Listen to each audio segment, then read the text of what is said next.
Well, hey, what's up, everybody? Great to see you guys this beautiful, beautiful weekend. How's everybody doing here in this auditorium? Hope you guys are doing all right. Everybody watching out at our South Campus, great to see you guys this weekend, and everybody out in our lobby. What's going on? Glad you're here. Glad you're spending part of your weekend with us as we wrap up this series that we started a few weeks ago called Better. And the premise of the series is really pretty simple. It's that I think everybody wants to have a better life. I think all of us have at least parts of our lives that we would say we wish were better. You know, maybe it's a financial situation. Maybe for you it's a health situation. It's like, I wish I was in better health. Or maybe, you wish your marriage could be better. I don't know what it is, but I think I've got it in my life. Everybody's got parts of our lives that we wish were better. And kind of what we've been saying through this series is that if we would live like Jesus, if we would live like Jesus lived, if we would treat people like Jesus treated people, that our lives would be better. That living like Jesus makes our life better. And so that's what we've been looking at. We've been looking at things that Jesus did,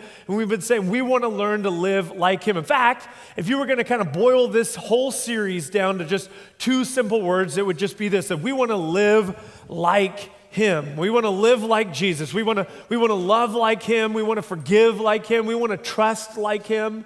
We want to be compassionate like him. We want to be courageous like him. We want to handle money like him. Everything that we want to do like him. That's been kind of the whole focus of this series. But here's what you need to know, and this is something I hope you'll lean in on this one and just really hear what I have to say, because Jesus didn't just ask you to live like him. He didn't just say, I want you to live like me. I want you to love like me. I want you to follow my example. He did talk about those things, but what Jesus asks us to, and what he invites you to, and what he invites me to, what he invites all of us to, is something far bigger than that. In fact, it's a lot more audacious than that. If we're being really honest, I would have to say that it's far more offensive than this. It's one thing for somebody to ask you to kind of follow their example, follow my lead, do what I do, but it's another thing entirely. And Jesus, this is what he did. He didn't just say, I want you to live like me. He said, I want you to live for me. It's the difference between like him and for him. And it's a huge distinction, because if someone said to you, hey, I want you to do this like I do it, that would be one thing. But if somebody said, I want you to take your whole life, your dreams, your hopes, everything that you've got kind of working, your idea, your visions for the future, the business that you want to build, the family that you want to have, all the things that you've ever dreamed of, everything that you want, I want you to take that out of the center of your life. In fact, I want you to uproot that. I want you to move it out, and I want you to do everything from a different perspective now. I want you to do it for a different motivation. I want you to do it for me.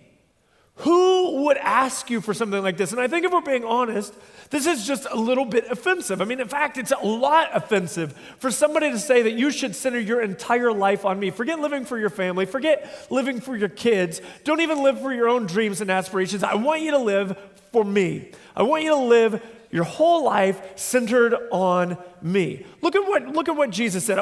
This is what he said. This is Luke. And Luke was a physician. He was a guy who went around and he got people's testimony, recorded people's testimony. He asked them, what did you hear? What did Jesus say? And I think this must have been one of the things that nobody had any problem remembering, because this is just so shocking. Look at what Jesus said. Look how he said. This is what he said. He said, if anybody, this is Jesus speaking, if anybody comes to me and does not hate father and mother, wife and children, brothers and sisters, yes, even their own life, such a person cannot be my disciple. If you don't hate father and mother, if you don't hate wife and children, if you don't hate your brothers and sisters, yes, if you don't even hate your own life, you can't be my disciple. Who talks like this? Who says things like this? Jesus today, I think, has become beige. He's vanilla. Like he's friendly. He's like the friendly hippie who went around telling everybody that they should love each other. And so we feel like there's no, that he's safe. It's super easy to be around Jesus. Jesus was so not safe. He was a revolutionary. And he shows up and he starts saying things like this. I just want you to imagine, because again, when we say Jesus, he has so much cultural currency that when I say I want to tell you about Jesus, everybody knows exactly who you're talking about. Everybody knows kind of who Jesus was, and that you sort of already automatically, whether you believe in him or not, know that people put him in the deity category. And so when we talk about living for Jesus, nobody really freaks out over that. But I want you to imagine that you were there when he said this, that you were sitting in a room like this, and here he is, and he's standing up and he's talking to everybody, and you've heard about this guy. You showed up because you heard, that he was healing people, and you started seeing Facebook posts about, wow, this amazing thing happened. You're like, okay, I got to go check this guy out. So you drive across town, and you're sitting there listening to him, and yeah, there's miracles happen. In fact, maybe he even raises a guy from the dead, and you're like, this is crazy. And then he says this. He says, he has the audacity to say to you and to me that if the love that you have for your parents, if the love that you have for your kids, I have 5 kids. I love my kids so much. It's hard for me to imagine this. That the love I have for my kids, for my wife, for my own dreams, that if that doesn't look like hate, compared to the love you have for me, leave. Who says that? And this is precisely why at this point there were a lot of people who said, yeah, I'm out. I'll see you later, Jesus. I'm done. I love the miracles. I love some of the things you said, the whole, loving the people who you don't like. That was cool. And I like some of the things, praying for the people who use you. I love the love stuff. I love the forgiveness stuff. That's great. But this, I'm out. Because this is too extreme. I mean, again, Jesus is just so beige for us. He's so vanilla for us that we just think he's so safe. But Jesus is not safe. He's come for the most central thing in your life. He wants the very deepest part of you that is so anything but safe. But here's why he asks for it. This is the thing, and this is what he knows about you and what he knows about me. And this is the truth about all of us, is that he knows this, that we're already living for something. Every single one of us is living for something. You may never have thought of it in those terms before, but you are living for something right now. That's what Jesus knew about you, and he knew it about me. And this is what he would say. He would say this is how you can figure it out. This is how you know kind of what you're living for. It's what your happiness relies on. Whatever you need to make you happy is what you're living for. For some of us, it's happiness. It's like whatever I have to do to make myself happy is what I'm living for. That's my aspiration. For others of us, it's family. For some of us, it's a relationship. For some of you, you've told yourself, I cannot be happy. I will never truly be completely the person that I want to be until I'm in a meaningful relationship. And so here's what Jesus would say. That's what you're living for. You're living for that relationship. Your very life, the center of who you are, is resting on that one relationship. Better be a good one. Better work out. For some of us, it's our kids. My very center, who I am, is resting on my kids being just a certain way and me having a great relationship with my kids. What happens when they move out? Every single one of us has drawn a line in the sand where we said, when I get across that line, then I'll be happy. Then I'll feel like I matter. Then my life will be significant. For some of us, it's building a business. It's having our own business, achieving a certain status in a company, or just proving something to ourselves that we are not like our father, or we are not like our mother, or we really are significant. We want to prove it so bad, and we're living our whole lives to just prove that to ourselves, or prove it to them, or I don't know what it is, but everybody has drawn that line, and you have it and I have it. There's something in us that is living for that thing. Everybody's got that. And Jesus is saying this. He's saying you're already living for something. And here's what he would say, is that what you're living for right now, isn't worth living for. That if you build, and this is the crazy thing, this is what he had the audacity to say, that if there's anything on the other side of that line but me, it will let you down. It can't deliver what you hope that it can deliver. And some of you, that's why you've been in the same relational mess over and over again. It's why financially you find yourself in the same hole over and over again, because you've been looking for something in something that cannot deliver what you're hoping it can deliver. It's not able to do it. And so you keep feeling let down. You keep feeling disappointed because it can't give you what you need from it. And Jesus is saying what you're living for right now isn't worth living for. So Jesus doesn't just want you to live like him. He wants you to live for him. Do you see how risky this is? How offensive this is? Honestly, who, Jesus, could ask you for something like this? Jesus, don't you know they kill people for talking like that? Now you see why they did. Because who would say that? Who would say, all of you, not just some of you, all of you, every single person who's ever lived should base their life on me? Who would say that? So here's what I want to do, because these words are just, they're heavy. There's a lot to it. So here's what I'd love to do. I'd love to just spend some time letting Jesus kind of speak for himself.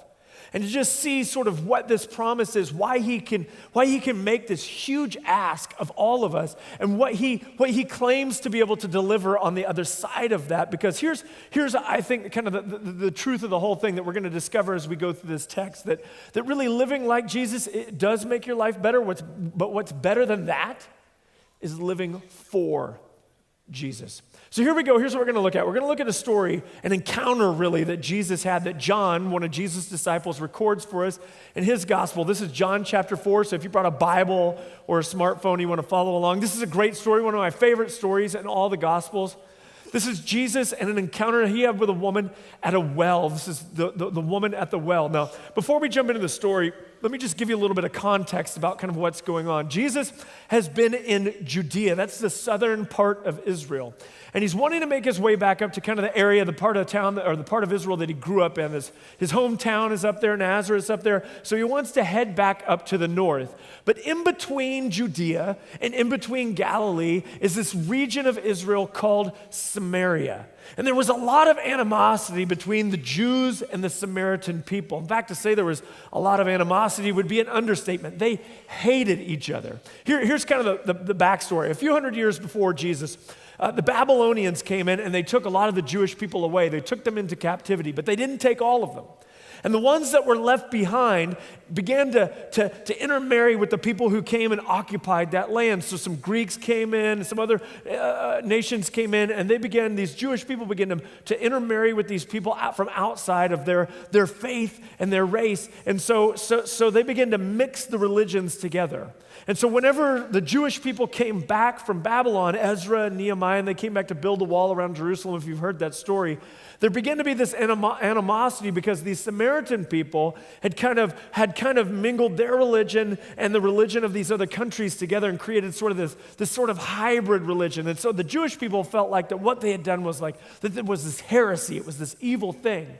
And so the Samaritans, they had their mountain where they worshiped. They worshiped on this mountain called Mount Gerizim. And of course, the Jews, they had a temple in Jerusalem. And there was all this debate as to which one was the real one. And the Jews looked down on the Samaritans. The Samaritan area is a lot smaller.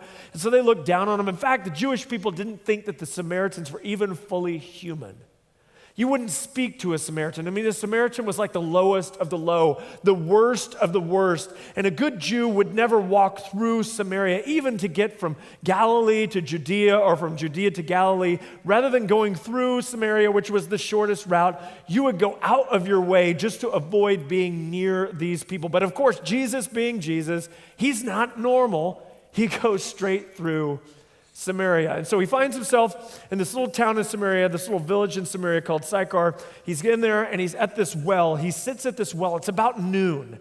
So it's in the heat of the day and he's sitting down. His disciples have gone in to town to get some food. And this woman, this lone woman begins to make her way to the well. Now this is also something that's worth noting. This woman is alone and she's coming to the well at noon, which is a weird time to be coming to the well. It doesn't make any sense to us, but in that day, if you wanted to go to the well as a woman, you went early in the morning with all the other women. That way they could help you could help each other get the water because you were going to get all the water that you were going to need for that day, for bathing, for cleaning, for cooking, everything that you needed, you were going to gather it for in the morning, and you wanted to do it when it was cool, not when it was at its hottest. But she's not with all the other women. She's coming out by herself. So she starts making her way to this well, and Jesus is sitting on top of this well. Now, here's what would have been sort of the expectation, and this just kind of gives you an idea to some of the tension that's happening in this story. The expectation would have been that as she approaches this well and she sees this strange man that she doesn't recognize sitting on the well, she would have expected him to move because, excuse me, because a man and a woman, especially a Jewish man, when she would find out that he was Jewish, that a man wasn't even supposed to have a conversation with a strange woman in public. That was like customary. So back in the first century, like men didn't speak to women in public. It was considered beneath a man to have a conversation with a woman in public. But when it was a Jew with a Samaritan, it was even worse. You weren't even supposed to make eye contact with this woman. So what would have been expected was that Jesus was supposed to have gotten up from this well and backed off from it about 20 feet so that this lady could come and drop her vessel down into the well, draw her water, and leave, and then Jesus could come back, and they would never have interacted with each other. But of course, that is not what happens. Check this out. Look, here we go. We pick up the story in verses 7 and 8. So when a Samaritan woman, so here's this Samaritan woman, she comes to draw water, and Jesus says to her, so right away, this is not how things are supposed to go. He says, "Will you give me a drink?" And look at her response. You can just see the surprise from the way that she responds. She says this. She says, "You are a Jew." So already she's kind of like self-identifying how who the players are in this conversation. You're a Jew, and I'm a Samaritan woman. In other words, I'm an outcast, so you look down on me, right? I mean, the Jews really look down on the Samaritans. I'm not only a Samaritan, I'm a Samaritan woman. Why are you talking to me? And I can only think that she must have been wondering, why is he engaging me? Wondering what he wants from her. Does he want something from me? Does he want me? I mean, I just wonder what must have been going through her mind that he, this Jewish guy, would ask her for a drink. I mean, again, you want a drink from my dirty cup, my dirty vessel that I'm going to dip down. I'm a Samaritan. I'm a Samaritan woman. Are you sure you want a drink from my bucket? It has Samaritan cooties all in it. I mean, do you really want to drink from this thing? They wouldn't have, and normally a Jew would never have taken a drink from a Samaritan, but Jesus, he's not only asking her, or talking to her, he's asking for a favor from her. I mean, this is just, for her, makes no sense. And I can only imagine that Jesus' next response, he said with a little bit of a smile on his face. He says this, if you knew the gift of God and who it is that's asking you for a drink, you would have asked him, and he would have given you living water. Right here, we start to get this sense that Jesus is having a different conversation than what she's having. I don't know if you've ever noticed this, but when you read through the Gospels, that's one of the things you see about Jesus. Oftentimes when he's talking to people, is that they're having one conversation and he's having a totally different conversation. It's like two different things are going on, and that's what's starting to happen here. They enter this sort of conversational dance, and she's not exactly sure what he's saying, and he throws this out there. He says this, I think is so profound, and I think it has so much to say to each of us today, here and now, 2,000 years later. He's saying, if you only knew the gift of God. Here's why that's significant. Because this woman, like so many of us, has been trying to find significance, has been trying to prove her worth. This is what we do. We try to prove to ourselves, it's what it is to be human. We want to know that we matter, that our lives matter, that we count for something, that we're not just wasting away, but that there's some kind of significance here. And so what happens is that we go our whole life trying to prove to ourselves, trying to prove to the people around us, trying to prove to our parents or our peers or the people at work or our friends. We want to prove to them that we really do matter, that we're significant. We want to prove it to ourselves that our lives matter. And Jesus is saying this. What you're looking for, that sense of fulfillment, that satisfaction that you've been craving, if you only knew, it's a gift. It's a gift. There's nothing that you can do to earn that. You can't achieve it. It's a gift, and I could give it to you. It's a gift. If you only knew.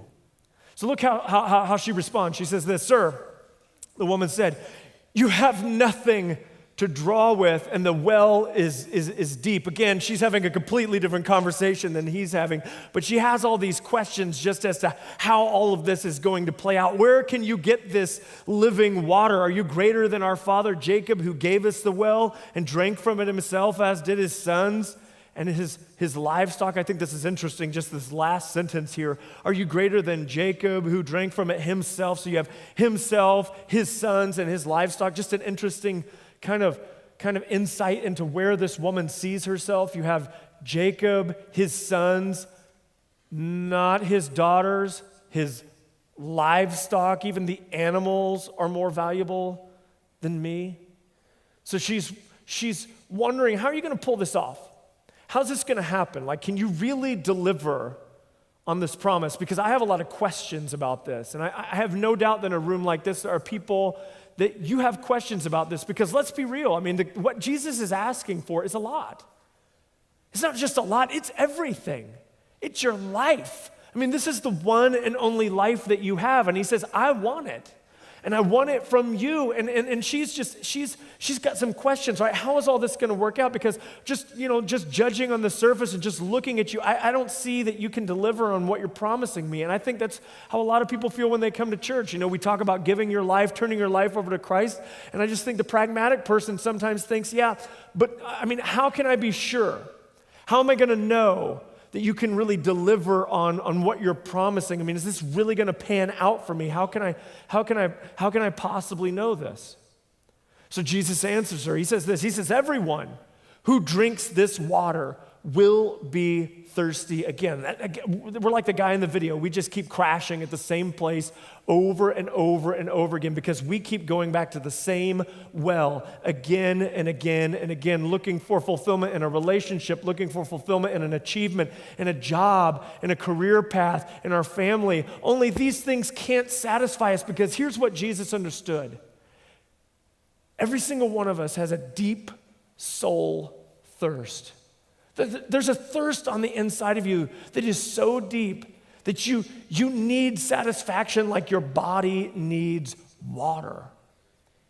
And he's saying that for many of us, we keep trying to quench this thirst with things that can't quench it. So we keep coming back to the same, that's why we keep repeating the same mistakes over and over and over again. Keep falling at the same place over and over and over again. In financial trouble over and over and over again. In relational trouble over and over and over again. Why? Because we're seeking fulfillment in a way that we were never meant to seek fulfillment. You can't quench your thirst that way, the thirst of your soul. Everybody who drinks from this water will be thirsty again, but whoever drinks from the water that I give them will never thirst. Indeed, the water I give them will become in them a spring of water welling up to eternal life. In other words, what I will give you, it's a spring. It's self-fulfilling. It's self-generating. It comes from the inside. Your satisfaction comes inside out, not outside in. Again, so many of us, this is how we live. I have lived my life this way for so long, trying to find satisfaction and fulfillment from the outside in. When they finally accept me, when they finally think that I'm great enough, when they finally think this about me, or when I finally get to that position, or when I finally earn their respect, outside in rather than inside out. What if you could really live like that? Satisfied from the inside out. What kind of peace would you have? How generous could you be? How different would your relationships be? So look at how the woman responds. She says, "Sir, give me this water," right? So that I won't have to keep coming back here, so that I won't be thirsty and have to keep coming back here to draw water. At this point, she kind of illustrates something that I think all of us need to know about Jesus. And this is the dangerous part. I'm just going to be honest with you. Maybe you wouldn't hear this in most churches. I don't know. But just this is the dangerous part about approaching Jesus. And if you're thinking about becoming a Christian, this is just the thing. I just want to warn you in advance. You just need to know this. That when you come to Jesus, you always have to give. If you want to get, just know that you're going to have to give. You can never get from Jesus without giving. That's the thing. He's always going to ask you for something in return. What he's going to give you will be so much better than what you give, but he's always going to ask you for something. And so he goes right to the heart of the issue. Look how he responds. He says this, go, call your husband. He's not changing the subject. He's actually going deeper because we're starting to get a sense of where this woman has been finding her fulfillment, how she's been seeking her satisfaction. Go call your husband. Look how she responds. Well, I have no husband. And then Jesus says this. He says, yeah, you're right. When you say that you have no husband, the fact is you have had 5 husbands, and the man you have now is not your husband. What you have just said is quite true. And I love her response. It's one of the funniest lines in the whole Bible. Look at this. Sir, I can see that you are a prophet. This is why you should read the Bible. It's funny. It's a great book. This woman had been seeking fulfillment in relationships, feeling like that when she finally met the right man, everything she had been looking for so long would finally be fulfilled, that she would finally find it, that thing that would bring her satisfaction from the inside out. The trouble is, no man can do that. No relationship can do that except for one. So look how she responds. She goes right back to kind of what she knows. She says, our ancestors worshiped on this mountain. Which mountain? Mount Gerizim. So I'm a Samaritan, right? I'm on the outside. You remember who I am. I'm the one who's supposed to be sort of outside the bounds I'm on the outside looking in as far as God's concerned, right? But you Jews, you guys are on the inside. You guys claim that the place where we must worship is in Jerusalem. And then Jesus responds in a way that is wonderful. And it goes on for a few verses. We don't have time to go through it all, but I want to just use this one verse to kind of tell you what Jesus, we'll just sum it up in this one verse. Look at what he says. He says, woman, believe me, a time is coming when you will worship the Father neither on this mountain or in Jerusalem. In other words, here's what he's saying.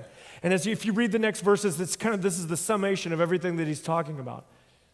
He's saying, look, there's a time coming here very soon when it's no longer going to be about who you were born into or what race you were born into or what people you were born into. See, before you had to be of a certain kind of person. You had to be a Jew. You had to come to this place. You had to come to Jerusalem at this temple if you wanted to meet with God. But here shortly, this whole thing is going to blow up. The lid is going to come off of this. And who I am and the knowledge of who I am and what I offer is going to be available to anybody and everybody. You no longer will have to come to Jerusalem. You'll no longer have to be an outcast. See, this woman was an outcast among outcasts. She was a Samaritan, but she was an outcast among her own people. Do you know why she came to the well alone every day? Because she was tired of being judged by the other women who looked down on her for the things that she had in her past. And for a lot of us, this is exactly where we find ourselves when we hear this offer that Jesus makes to us. It sounds too good to be true because I've done a lot of stuff. I have a pretty deep past. I have a pretty checkered past. You ought to hear some of the things that I've done. You ought to hear some of the thoughts that I have. You ought to see some of the things that I struggle with, Jesus. I'm not an insider. I haven't been a churchgoer my whole life. This is not for me. I'm on the outside looking in. And Jesus is saying, this is available to anybody. All you have to do is put your trust in me. And it's this point in the story, I think, that every pragmatic person has to ask one question. And here's the question: how can I be sure? How do I know that if I give you my dreams, that if I give up my idea of what I want for my career, if I give up control of my life, let's say that That's what you're asking me to do, because that's a huge ask. If you're asking me to do that, how can I be sure that what I get in return is better? How am I going to know that what you have, like what you're going to offer me, how am I going to know that I'm not going to miss out? Because I think, quite honestly, a lot of people, that's their hesitation. The hesitation that they have with buying fully in to Jesus, buying fully into what he says that you ought to do, is that we fear the lack of control. Some of you are high school seniors right now, and you're about to graduate, and you're about to go to college, and for the first time in your life, you're going to have pretty much total control over what you want to do, how you want to live, do what you want to do, go where you want to go, when you want to go there. For the first time in your life, you're going to have that kind of freedom. And Jesus is standing here, right now, and he's saying, I want you to give that up. Don't live for yourself in college. But those are the fun years. Those are the years that I get to go out and do what I want to do. Yeah, I want you to give that up. That's a big ask. How can I be sure? Because I get it. If I were in your shoes, I'd be asking the same thing. How can I be sure that I'm not going to miss out? How can I be sure that while everybody else is off having fun, that I'm not going to be sitting alone in my room, wasting away, depressed and bored, just because I'm living for Jesus tonight? How can I be sure that what you offer me is better than what I'll get just doing this myself? And here's how you can be sure.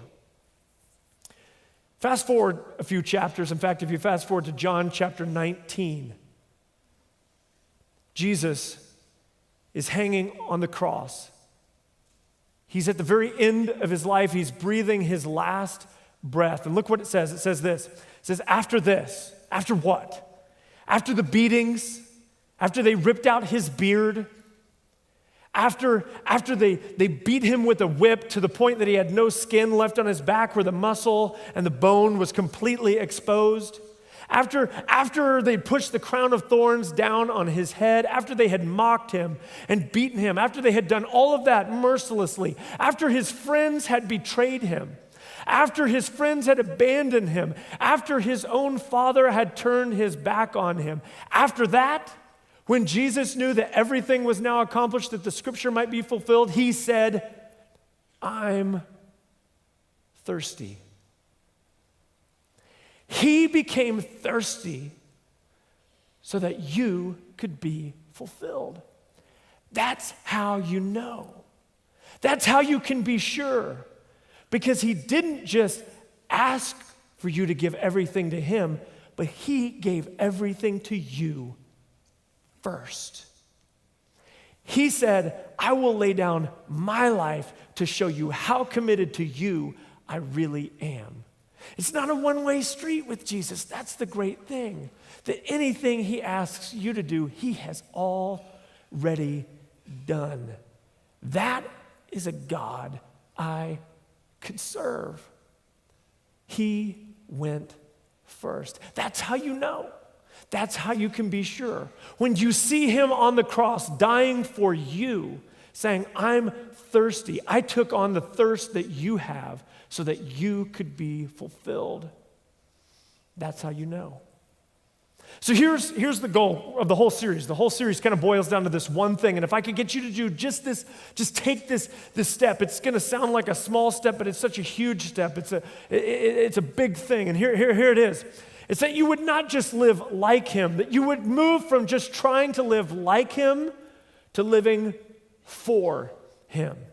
Here's what that looks like. See, so many people, especially in this part of the world, we try to live like Jesus. What that means is just we go about our lives doing the things that we want to do, accomplishing the objectives that we want to accomplish, pursuing the goals that we have for ourselves, all the while trying to be like Jesus. So what we do is we go, oh, I shouldn't have said that, Jesus, that you would not have done that. I won't say that anymore. Oh, I should forgive them. Oh, I should be kinder. Oh, we're trying to be more like Jesus, all the while never really asking him what he wants for us.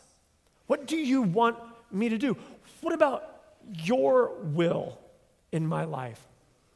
It's not just about trying to be a nicer person, a kinder person, a more moral person. It's about what's at the very center of your life. Are you just trying to live like him so you come to church every once in a while because it's just something that good people do? Or are you so totally committed to him that you have given your life for him? And if I could get you to do one thing, if I have one prayer throughout this entire series, it's just simply this, that you would move from not just living like Jesus, but that you would live completely and totally for him. So how do you do that? I can tell you this, it's not a one-time decision. Yeah, you might pray a prayer in a church. We're going to pray here in just a minute. I hope that you'll pray with me to make Jesus the Lord of your life. It's something that we do every single weekend, but it's not just a one-time decision. This is a daily thing. It's an ongoing thing. In fact, it's a daily, almost hour by hour, almost minute by minute, God, not my will, but your will be done. It's a prayer you're going to find yourself praying over and over and over again in your life, just saying, God, this isn't about me, it's about you. What is it that you want me to do? How can I live out your will for me today? It's a daily thing.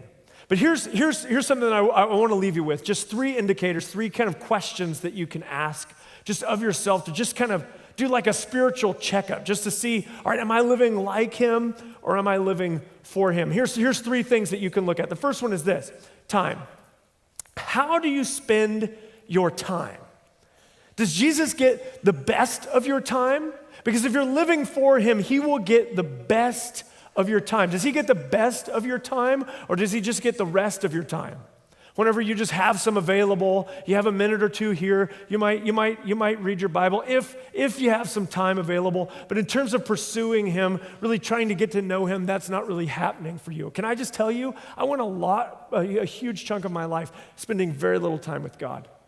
The Next Move event that we're about to do, this whole thing that's about to happen after the service, that's about helping you begin a habit of just spending more time with God. That's part of what we do. In fact, that's the second week that we go through in The Next Move. You should check it out. But here it is. What kind of time are you spending with God? Here's the second thing. If you didn't like this one, you're going to like the next one even less. Money. How do you spend your money? And I'm not trying to get you to give more money to the church. That's not the point of all of this. But Jesus had a lot to say about money. One of the things that he said was this, that where your treasure is, like where your money is, that's where your heart is. It's a good measuring stick for your heart just by looking at your money and how you spend your money. Is generosity like the first thing on your list or the last? Like the leftover, like if I can, I will be generous. It's amazing how we find all kinds of ways to borrow and leverage this or that to get the things that we want when we want them. But when it comes to generosity, I don't have the money. We can't make it work this month. I'm sorry. I can't do it. That's convicting. I don't know about you, but that's convicting to me. I'm just going to say. And then the last one is this: thoughts. Here's what I've noticed about this. The more that I live for Jesus, here's what I've noticed. I don't know if you've noticed this, but this has happened for me, is that the more I start connecting things back to Jesus, like I just find my thoughts wandering towards him. Like if I'm just out walking my dog, it's like, wow, God, thank you for this amazing day. It's just, you made all of this for me. Here's what happens. The more you're living for someone, it's just the more you find them beautiful, right? It's just like, wow. And so many things in my life, just every good thing I just start giving God credit for all the time. Just, God, wow, thank you for this. Thank you for that. You just see him at work so much more in your life. And for many of us, we live a head down life. It's just all about us. We're worried about us. We're worried about how's that going to work out? How's this going to work out? We live a life that just centers right here, just right here. There's no movement. There's no growth because we're just head down, focused on us. So how do you spend your time? How are you spending your money? And what's your thought life like? Those are 3 indicators that will just tell you, kind of give you a place to begin. So whether or not I'm living like Jesus or whether or not I'm living for him. Because here's the cool thing, and this is something that you should know. That if you start living for Jesus, guess what? The like Jesus takes care of itself. The more I live for him, the more I just automatically begin to live like him. So that's my prayer for you, for me, for everybody out at our South Campus, everybody online, everybody out in the lobby. My prayer for all of us is that we would not just be people who are content to try to live like Jesus, but that we would be people who would be brave enough to accept his offer to live for him. Let's pray. Heavenly Father, thank you so, so much for preserving this story so that we could learn from it 2,000 years later. What an amazing thing, God, that we could know you because you revealed yourself to us. We don't know you because we sought you out. We know you because you sought us out. You came to us. We didn't come to you. Lord, I thank you right now. You are working on hearts all across this room, online, out in our South Campus, out in the lobby. You're working on hearts all over the place. You're asking people, you're daring us to take that step of faith, to put you at the very center of our life. Lord, I pray that there would be people in here brave enough, filled with faith enough to take that risk. Because in the end, it's not really much of a risk at all, because we can trust you. It's in Jesus' name I pray, and everybody said, amen.